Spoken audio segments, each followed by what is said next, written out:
I am very intense. Pisando campo minado, sin miedo a avanzar. A lot of energy. I needed to pour it out. Y pisando firme, voy al frente con un arsenal. Always trying to channel that into art and music. They offer me whatever they could offer. Everything.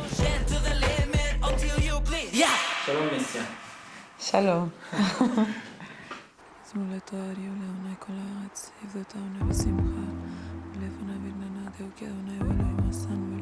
I was born in Mexico City. I had a busy life there. I was not comfortable in school. I was always causing balagan, running away from my home. Started very young, like doing tattoos, going out and parties, and illegal graffiti artist, involved with some gangs, trying to discover the world, traveling by myself around the world. I always wanted something more, like the truth, something deep. I always looked for something deep and real. On the other side, I was just doing things that didn't make sense. So I felt that I was constantly in a battle with myself. We're between those sides, trying to find always a light in the darkness. I just feel trapped. Wanted to come out from that place, and it was desperate. Music was my way to communicate.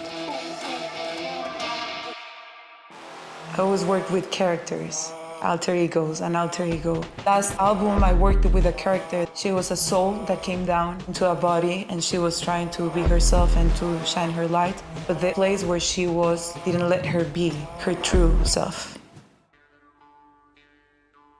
So the first time I came to Israel, I was like 20 years old. I just wanted to travel the world, and I felt that I wanted to come to Israel without a reason or purpose. For me, it was just like fun, entertainment. I didn't know where I was standing on. One night I had a dream, darkness around me, but a beautiful darkness. It was quiet. In front of me, I see Hebrew letters, and they are shining light. I didn't know Hebrew letters. I didn't have contact with Hebrew letters before. In my dream, I just knew. So the next day, I remember kind of the sound that I was trying to say in my dream, and I looked for it, and it appeared like Yud K Vav K, and I said, okay, that's so weird. Where does this come from? That moment of my life I was having a hard time. Everything. We were about to record my last album. I left my mom's house. I was trying to find a place to live. I was not talking to my family. I was just not finding myself anywhere. So I had another dream there. It was like a castle. It was like something old. And in my dream, I'm saying, I have to go to the king. When I got to that place, I saw this huge door, and I'm knocking the door caja. And suddenly someone comes out, a man, with a musical instrument, and he says, welcome home.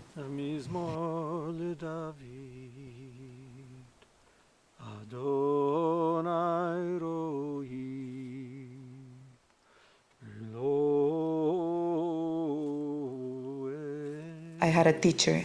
She converted to Judaism. I called my teacher and I said, I had this dream.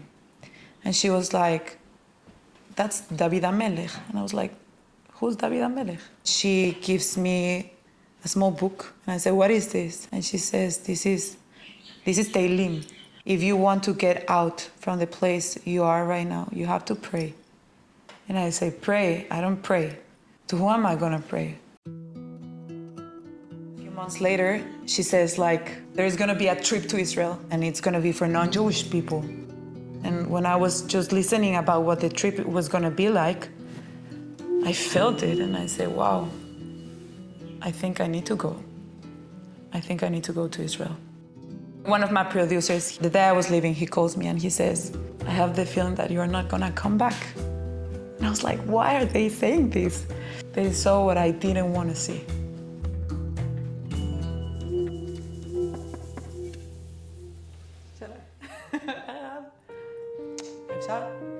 The last day of that trip was the most powerful day of my life. They took us to a beautiful place here in the Judean Hills for a concert.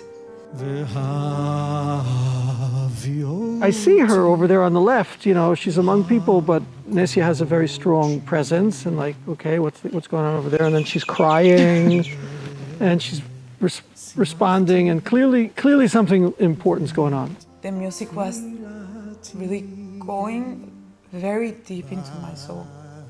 I was like, wow, what's going on with me? What's happening? And I was just crying all the time. After so many years of listening music that was destroying myself, that day what I felt, it was just my soul saying, this is it. And for the first time, I felt that, wow, I found my place and it's here. This trip changed my life. After this trip, I couldn't go back. I started questioning myself why I have such a strong connection to this land. And I came back to Mexico. I came to my grandmother and I said, I need to understand what's going on with me. Where do I come from? And why do I feel that this is my place? If there's something Jewish in me. This is a picture of my grandfather, Shlomo. And it's very special for me. And this is a picture of my grandmother, Edith.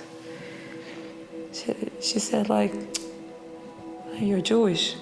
The mother of my grandmother, she converted to Judaism before she got married. And then my grandmother, Edith, was born. My mom raised me completely different. I didn't know about my Jewish roots. And I said, okay, so I can go back to Israel. Yeah. So I needed to find papers. Of course, when I started my process, where's the conversion paper of your great-grandmother 100 years ago? Of course, nowhere. So he said, okay, the rabbi in Mexico, he said, you need to convert.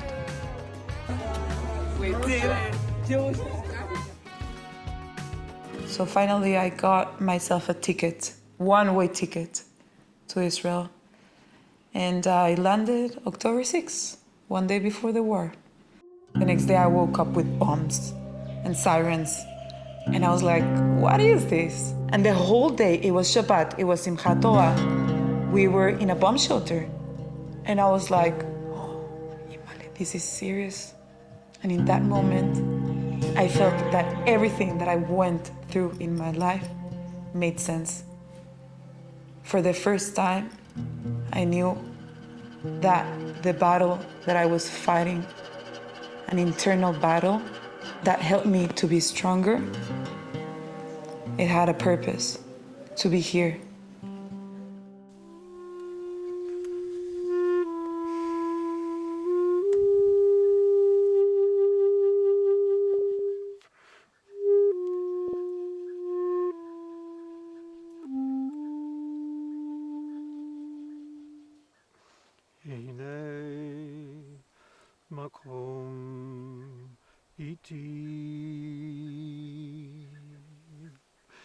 I'm free. I'm just free. You could listen to the music. What I was writing, what I was creating, everything is heavy, it's dark, it's painful. And my voice, it was a plea, it was a cry for true freedom. And freedom, it's to know Hashem, to be with Him, to have the Torah. That's freedom. Hashem really heard my soul.